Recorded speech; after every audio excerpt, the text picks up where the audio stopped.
All right, once you've finished cutting out your photo of yourself or whatever photo you're working with, make sure you do a quick look one more time just to make sure we got everything selected. So for example, if I look at this, it looks good at the first pass, but as I zoom in here, I can see that I forgot to cut out the part around the trigger here. So I'm gonna hit the letter P. I'm gonna click and drag just to do a quick little selection here to grab what I forgot to select here. And I'm going to add to that selection down here. There's a couple more spots where I forgot to cut out the background. Now nobody probably would have noticed this one because it's the same color gray as the stock here. It would be a minimal mistake, but I would know, and I like to make sure that I do things as close to perfect as I can. So I'm going to go ahead and clean this up real quick.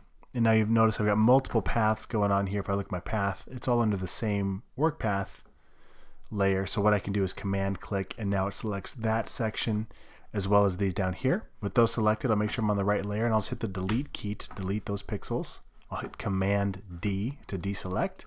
And now when I zoom out, I see that looks pretty good. And I think I got everything else. Let me look through the suspenders here. You know, nobody probably noticed this one at all, but I could come in here and clean that up just to make sure that there's nowhere in this photo that accidentally sticks out. That time I just hit command return and it made my selection. I'm on this layer, I'll hit the delete key and now deselect my selection there. Perfect. Okay, so now I'm confident that no matter what background I put this on, it's gonna look good. And one way to tell before you actually put it into a scene, I can hit command and click on the new layer icon to put a new layer below it.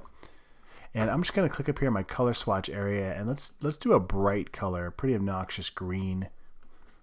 Make sure that layer selected, and now since I selected that, it's my foreground color. So to fill with foreground, it's Alt Delete, or come up here to Edit Fill and choose that foreground color as an option. Okay, so now I've got that green fill. So now I can come back through one more time and just kind of make sure that the selection's looking good for the most part. You know, everything's looking pretty good here.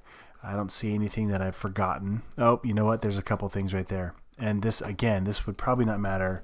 And this is where you can spend all day long. So you really have to choose how precise do you want to make your selections. But that shoelace there, command return. Now, if I hit delete right now, I would just be deleting from the green layer. I want to make sure that I've selected the layer with my photo. I'll hit delete. And now just what's within that selection gets deleted. Same thing over here on this part of the shoe. I can come through, highlight that. And again, honestly, like this is the way it went to press. These little shoelace things here, if we looked at that original poster I showed you, you wouldn't even notice because the feet are on the ground and it's dark and nobody's going to see that. But again, you want to get in the habit of doing as good of a job as you can, right? You want to make a mistake and have it be an expensive mistake where somebody has to reprint something because they did notice. So, all right, now that we've got that selected, let's work on a couple techniques here to help blend this into the background. Well, for starters, let's look at the edges here. Because we use that pen tool method, this edge is super crisp and super hard.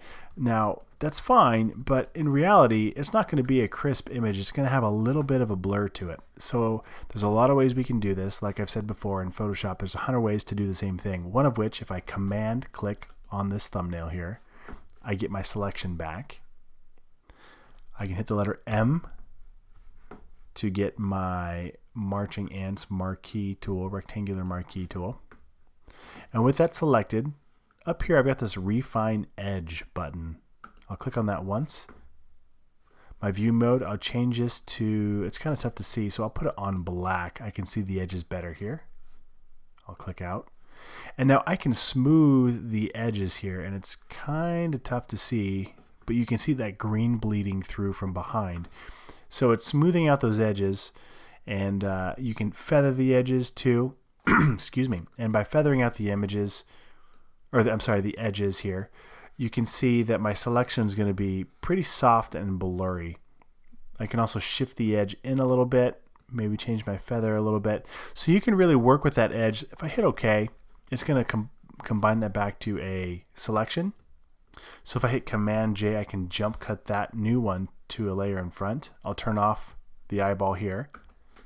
And now when I zoom in, it went from having a very crisp, hard edge to now kind of a blurred edge, which depending on where you're working, that might be great. But in other aspects or in other areas, it might be too much. It might cut in more than I wanted it to.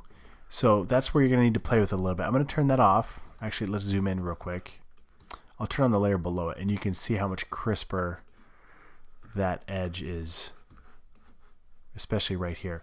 Okay, so another way to work, and this is the way that I typically work, I will grab my blur tool. So over here on the menu bar on the left, kind of midway down, I've got the blur tool. I'll set my strength pretty high, maybe 85, and then I'll just paint over the edges, just the edges, not in further than just the edges, because then I can control what blurs and what doesn't. So what I'm trying to do is just soften up these edges a little bit to help blend it in with the background. And so I can control how much gets applied. And sometimes it just needs a little bit just to sell the deal. And now here's another thing. As humans, right, we're a little more organic, so we're gonna have a little bit more of a softer edge than hard metals and machinery type things. So look in nature, look at real life, and just get an idea for what should be crisp, like this rifle image here, the buttstock, versus like his clothing. His clothing is going to have a softer feel to it. So go through your edges of the photo you just did and use this blur tool and kind of soften up those images, those edges to help really convince that this selection belongs in the new background. So go ahead, take your time, go through and just brush up on the edges. So I've got my blur tool selected. I'm just clicking and dragging over the edge here. Make sure you've got that one layer selected, because here's the deal. If I'm selected the layer below it and I'm painting, you're not going to see any difference or anything happening because you're actually targeting that layer below. So make sure you've got the right layer selected and then soften up those edges again. And you can take as much time as you need it to, but just do enough to really seal the effect. And once you get that done, we'll go ahead and dive into the next video.